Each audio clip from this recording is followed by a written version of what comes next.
অন্য কোনো দলকে দমন করার জন্য পুলিশের দরকার নেই। নারায়ণগঞ্জে আমরা একলাই যথেষ্ট। রাত্রেবেলা ডাকলে ওখানে 2 লাখ লোক বাড়ি করতে আমার 1 ঘন্টা সময় লাগে। দেখে মনে হতে পারে এটি কোনো ভূতুরে বাড়ি, কিন্তু এমপি গলির এই বাড়িটিকে নারায়ণগঞ্জের এক সময়কার কন্ট্রোল রুম বললেও ভুল হবে না।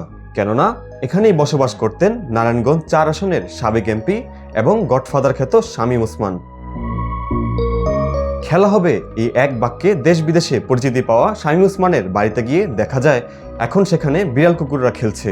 আওয়ামী লীগ শাসনামলে এই ভবনে বসেই পুরো নারায়ণগঞ্জ নিয়ন্ত্রণ করতেন শামীম ওসমান। রাজনৈতিক ছত্রছায়ায় ওসমান পরিবার বিশাল সন্ত্রাসী বাহিনী দিয়ে পুরো নারায়ণগঞ্জ রেখেছিলেন হাতের মুঠোয়।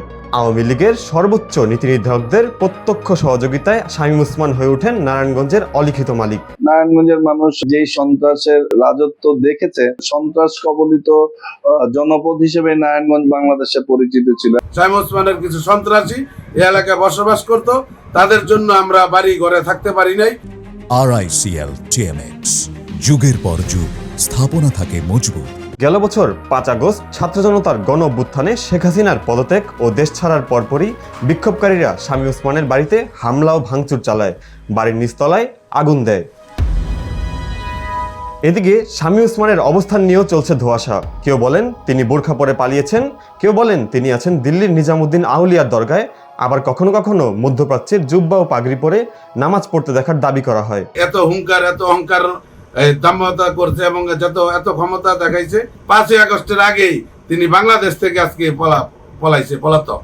মানুষের কিছু করতো না, আপনি নিচ থেকে পালিয়ে গেছেন, নিচ থেকে বাড়িঘর ছেড়ে দিয়ে গেছেন, ইভেন আমার পরিবারের বংশেরও কেউ নাই, এরকম একটা অবস্থা। কখন মানুষ এই ধরনের আতঙ্কে ভোগে? যখন মানুষ বিশ্বাস করে যে আমি অনেক অপরাধ করেছি, অনেক অন্যায় করেছি, আমাকে যদি মানুষ সুযোগ পায় আমার কোনো অস্তিত্ব থাকবে না। যে ওসমান পরিবারের কথা শুনলে পুরো নারায়ণগঞ্জে কাঁপন ধরতো, সেখানে এখন শুনশান নীরবতা। ছাত্র জনতার ক্ষোভের সামনে যেন ধ্বংস হয়ে গেছে নারায়ণগঞ্জের ওসমান সাম্রাজ্য। শামীম ওসমানে নারায়ণগঞ্জের মানুষের তার প্রতি ক্ষোভ ছিল। নারায়ণগঞ্জের মানুষ তার স্বাভাবিক কর্মকাণ্ড করতে পারে নাই, গণতান্ত্রিক যে চর্চা সেটা করতে পারে নাই। মানুষের মনে অনেক ক্ষোভ, রাগ পুষেছিল। মানুষের ক্ষোভের বহিঃপ্রকাশ সেটা ঘটেছে। আমাদের নারায়ণগঞ্জ জেলার প্রতিটি থানা, প্রতিটি গ্রাম, প্রতিটি ওয়ার্ডের, প্রত্যেকটি ইউনিয়নের, প্রত্যেকটা মানে পুরো জেলার মানুষ যে একটা জিম্মি ছিল এই ওসমান পরিবারের কাছে। নারায়ণগঞ্জ আল্লাহর কি মেহেরবানি। ক্ষমতার অপব্যবহারের আর লুটপাটের ফল যে কতটা ভয়াবহ হতে পারে তারই দৃষ্টান্ত যেন এই ভবনটি। শাহাদাত হোসেন রাফিদ, জয় জয় দিন।